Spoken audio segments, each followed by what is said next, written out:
আলাইকুম সবাইকে। আমাদের শ্বাসন ও শ্বাসক্রিয়া চ্যাপ্টারটাতে দুইটা খুব গুরুত্বপূর্ণ টপিক আছে। এটা হচ্ছে শ্বাস-প্রশ্বাসের মেকানিজম এবং রেগুলেশন। আমরা এই ভিডিওতে শ্বাস-প্রশ্বাসের মেকানিজমটা পড়ব।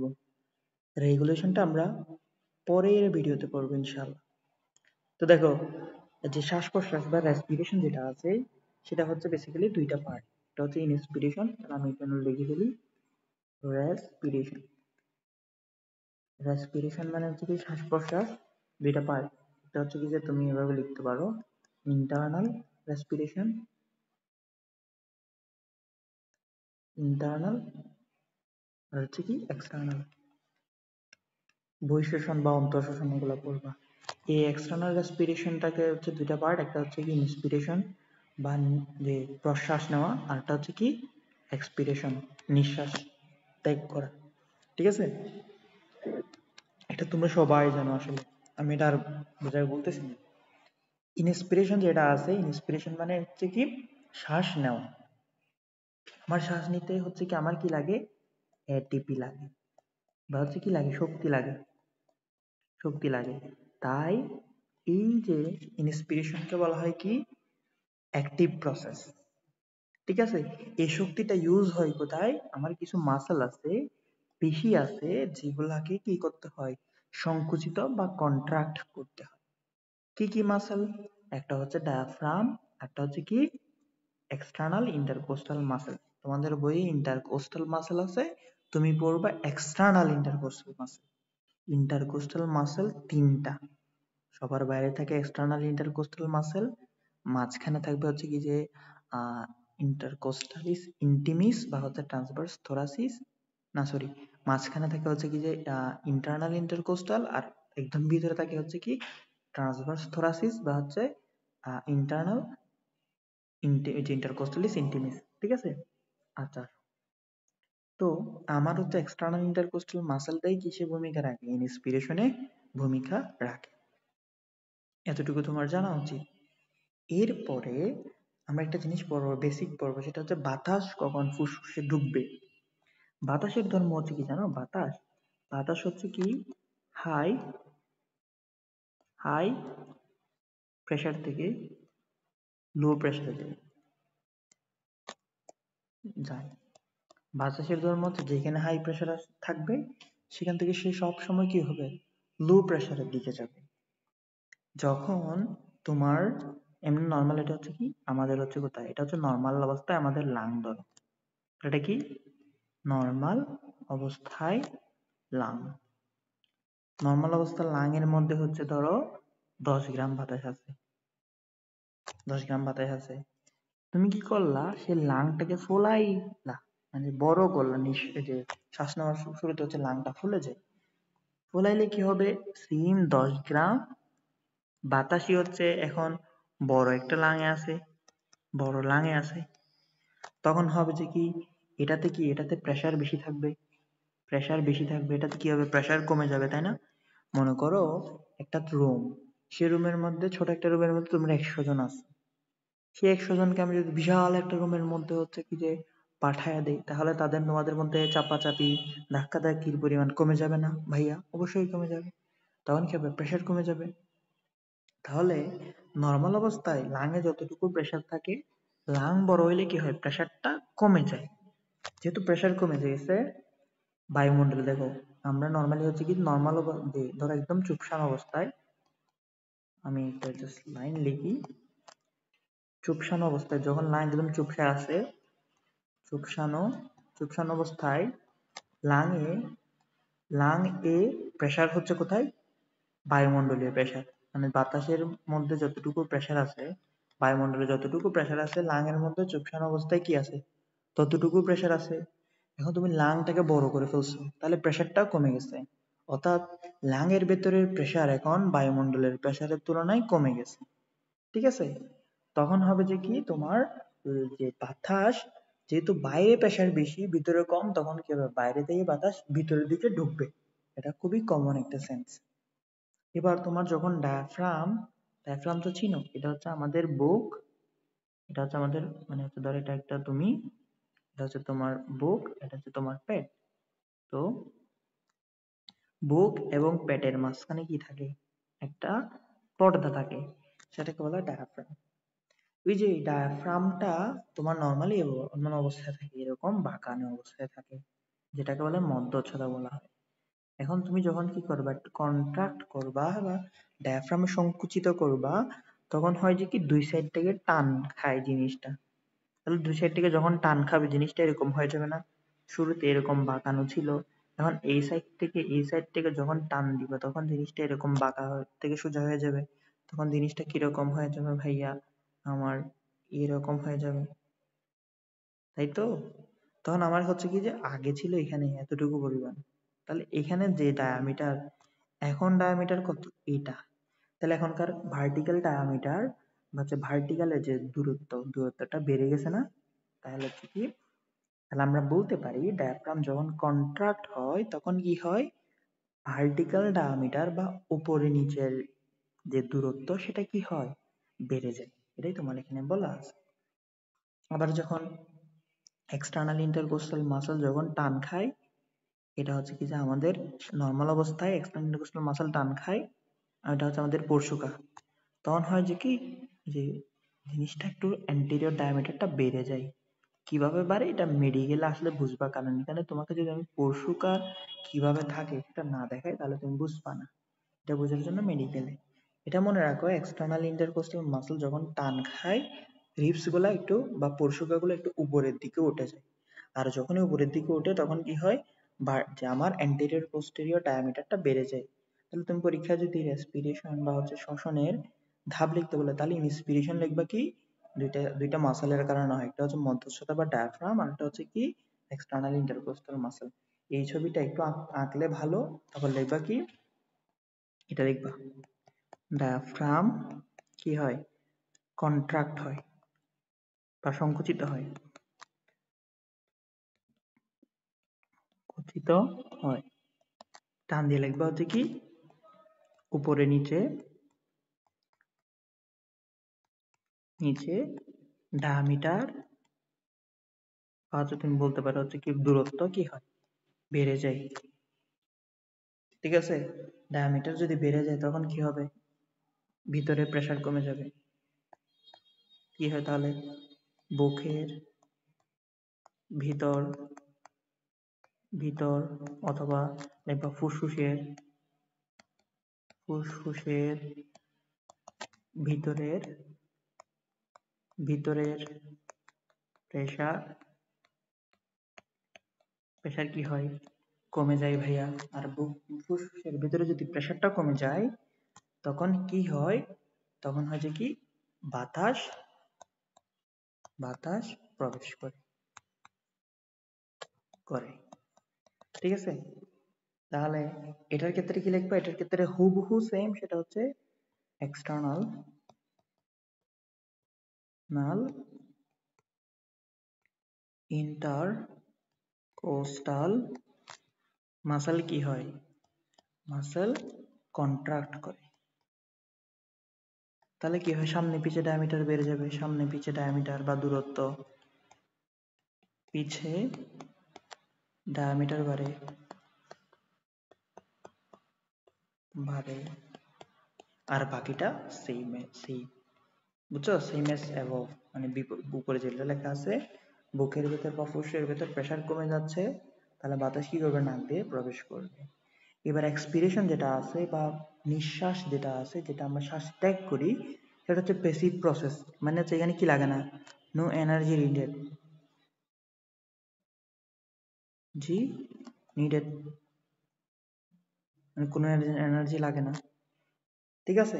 কারণ লাগে না কেন, লাংটা হচ্ছে, আমাদের লাংটা হচ্ছে বেলুনের মতো। তুমি যখন বেলুন ফুলাবা, ফুলাইতে কিন্তু তোমার জোর দিয়ে শক্তি দেওয়া লাগবে, কিন্তু যখন তুমি ছেড়ে দিবা অটোমেটিক বেলুনটা কি হয়ে যাবে, চুপসায়া যাবে। ঠিক লাংও কি হয়, অটোমেটিক নিজে নিজে চুপসায়া যায়। ঠিক আছে? তাহলে ওই যে মাসল গুলা কি হয়, কন্ট্রাকশন অফ করে দেয়, তাহলে কি হবে, মাসল গুলা ওই যে ফুসফুসকে বাইরের দিকে টেনে ধরার মতো কিছু না, কেউ নাই, তখন কি হবে, ফুসফুস বাইরের দিকে নিজে অটোমেটিক চুপসায়া যাবে। এটাই হচ্ছে আমার যে এক্সপিরেশন।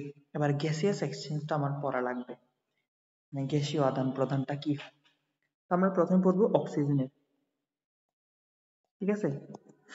অক্সিজেনের অবস্থা কি হয়? এটা হচ্ছে লাং, এটা হচ্ছে লাং এর ভেতরে, এটা হচ্ছে তোর একটা অ্যালভিওলাই। ঠিক আছে? অ্যালভিওলাই, অ্যালভিওলাই এর ভেতর আমার কি আছে? অক্সিজেন আছে। অক্সিজেন, এখন অক্সিজেন যখন আছে একটা পাত্রের মধ্যে, অক্সিজেন আছে, অক্সিজেন তো গ্যাস, গ্যাস করে কি, আমরা পড়ছিলাম কি গ্যাস, কোনো বদ্ধ পাত্রে যদি তুমি গ্যাস রাখো, গ্যাসটা ওই পাত্রের দেওয়ালে কি হয়, কনস্ট্যান্টলি আঘাত করতে থাকে বা একটা প্রেসার জেনারেট করে। লাংয়ের ভেতরে অ্যালভিওলাসের যেটা আছে কি আছে, যে মিলিমিটার মার্কারি পর্যন্ত 104 মিলিমিটার মার্কারি কি থাকে, প্রেসার থাকে। এই যে এখন অ্যালভিওলাসকে ঘিরে কি থাকে, তোমার ব্লাড ভেসেল থাকে, এগুলো ব্লাড ভেসেল বা রক্তনালী বা কৌশিক জালিকা থাকে। ঠিক আছে? রক্তনালী, এটা রক্ত নালী। হয় যে কি তোমার এই যে ব্লাডের মধ্যে থাকে কি 40 মিলিমিটার মার্কারি, ব্লাডের মধ্যে অক্সিজেন কতটুকু চাপ দেয়, 40 মিলিমিটার মার্কারি চাপ দেয়। তাহলে আমার কি, আমরা জানি যে ব্যাপন করে কি সবসময় সমান করতে চাই, তখন কি 104 কি করবে, সে অক্সিজেন এখানে এখানে এখানে পাঠাবে। কই যে পাঠাবে, যেহেতু এখানে আমি বলছিলাম কি বাতাসের একটা ধর্ম হাই প্রেশার থেকে লো প্রেশারের দিকে যায়, 104 যেহেতু হাই প্রেশার, সে করবে কি 40-এর দিকে আসতে থাকবে, 40-এর দিকে আস্তে আস্তে এটাকেও 104 বানায় ফেলবে। তোমাদের বই হয়তো 90 থেকে 95 এরকম একটা রেঞ্জ দেওয়া আছে, বাট আমাদের মেডিকেল বইয়ে দেওয়া আছে কি ডিরেক্ট 104 মিলিমিটার মার্কারি হয়ে যায়। বুঝতে পারছি? 104 মিলিমিটার মার্কারি হয়ে যায় যখন 104, দুজন যখন দুজন 104 হয়ে গেছে, তাহলে আর গ্যাস ট্রান্সফার হবে না। কারণ ট্রান্সফার হবে না কেন? কারণ হচ্ছে কি প্রেসার ডিফারেন্স না থাকলে বাতাস এমনি এমনি চলবে না। তখন এই নতুন যেটা 104 মিলিমিটার মার্কারি ওয়ালা প্রেসার, সেটা কি হবে, চলে যাবে। কই যাবে এটা? হার্টে যাবে, হার্ট থেকে সারা দেহের মধ্যে ছড়ায় পড়বে। আবার সারা দেহ থেকে অক্সিজেনের অক্সিজেন টিস্যুগুলোর মধ্যে দিতে দিতে, বিভিন্ন কোষের মধ্যে দেয় না, অক্সিজেনটা দিতে দিতে সেটা কত করে ফেলবে, 40 মিলিমিটার মার্কারিতে করে ফেলবে। আমরা একটু পরে পড়বো, এটা পড়বো একটু পরে। এবার কার্বন ডাইঅক্সাইড ট্রান্সফারটা আমরা একটু দেখি। CO2 এর ক্ষেত্রে কি হয়? CO2 এর ক্ষেত্রে দেখো, এটা হচ্ছে আমার অ্যালভিওলাই, এটা হচ্ছে আমার ব্লাড ভেসেল বা রক্তনালী। এখন এই অ্যালভিওলাসের ভিতরে কার্বন ডাইঅক্সাইড থাকে কত, 40 মিলিমিটার মার্কারি। তাহলে হচ্ছে বাতাসের যে অ্যালভিওলাসের মধ্যে যে আমার যে বাতাসগুলো আমি শ্বাস নেওয়ার সময় ঢুকাইছি, সেগুলো হচ্ছে অ্যালভিওলাসের গায়ে 40 মিলিমিটার মার্কারি চাপ দিচ্ছে। এখন আমার যেটা ব্লাড আছে বা রক্ত আছে, সেটাতে হচ্ছে আছে কত, 45 মিলিমিটার মার্কারি। 45 মিলিমিটার মার্কারি কি আছে, ওই যে কার্বন ডাই মানে আমার ব্লাডের মধ্যে যে কার্বন ডাইঅক্সাইড আছে, সেগুলো ব্লাডের ওয়ালে 45 মিলিমিটার মার্কারি কি দিচ্ছে, চাপ দিচ্ছে। তাহলে এবার দেখো, মানে হচ্ছে ব্যাপনের ধর্ম কি, বাতাসের ধর্ম হচ্ছে হাই প্রেসার থেকে লো প্রেসারের দিকে যাবে, যাইতে যেতে করবে কি এই 45 মিলিমিটার মার্কারিটাও আস্তে আস্তে কিসে হয়ে যাবে, 40 মিলিমিটার মার্কারিতে কনভার্ট হবে। তখন যখন 40 মিলিমিটার মার্কারিতে কনভার্ট হয়ে যাবে, তখন আর আদান প্রদান হবে না। কারণ কি প্রেসার ডিফারেন্স না থাকলে গ্যাসে যায় না। তখন হচ্ছে কি এই ব্লাডের সাথে এটা হচ্ছে এই যে মানে আমার নতুন ব্লাড গুলো চলে যাবে, এই ব্লাড গুলো ট্রান্সফার হয়ে যাবে। বুঝতে পারছি? তাহলে কার্বন ডাইঅক্সাইড এবং হচ্ছে অক্সিজেন কিভাবে হচ্ছে আমার মানে অ্যালভিওলাসের মধ্যে ট্রান্সফার হচ্ছে, সেটা আমি বুঝতে পারছি। এতটুকু যদি জানো, তাহলে এই ভিডিওটা মানে যে তুমি এখানে দেখা অফ করে দিতে পারো। বাট যারা একটু অ্যাডভান্স বাচ্চা আছো, যারা চাও যে না আমি আর একটু জানি, তাদের জন্য আমি হালকা একটু একটু ডেপথ থেকে বলি। তাহলে এটা আমরা একটু পড়ছিলাম কোথায়, অ্যালভিওলাসের মধ্যে। ঠিক আছে, অ্যালভিওলাসের মধ্যে পড়ছি। এখন তোমার এটা হচ্ছে কি, এটা হচ্ছে তোমার লাং, এটা হচ্ছে লাং। লাং ধরো, লাং হচ্ছে কি, যে কি করে, লাং সাদা মানে অক্সিজেন করে না, মানে অক্সিজেনেটেড করে না ব্লাডকে। তাহলে লাং করে কি, কার্বন ডাইঅক্সাইড অক্সিজেনকে আদান প্রদান করে, আদান প্রদান করে বা এক্সচেঞ্জ করে। এখন তাহলে আমার লাং এর মধ্যে, এটা হচ্ছে আমার লাং, লাং এর মধ্যে আমার যে ব্লাড গুলা ঢুকতেছে, সেগুলোর মধ্যে হচ্ছে চাপ কত, 140 মিলিমিটার মার্কারি অক্সিজেনের চাপ। আর হচ্ছে বের হচ্ছে যেগুলো রক্তগুলা, সেগুলোর মধ্যে দিয়ে অক্সিজেনের চাপ কত, 104 মিলিমিটার মার্কারি। ঢুকছিল কত? 40 মিলিমিটার মার্কারি, আর বেরোচ্ছে কত? 140 মিলিমিটার মার্কারি। এখন লাং নিজেও মানে একটা অর্গান না? তো লাং কি করে? Lung tissue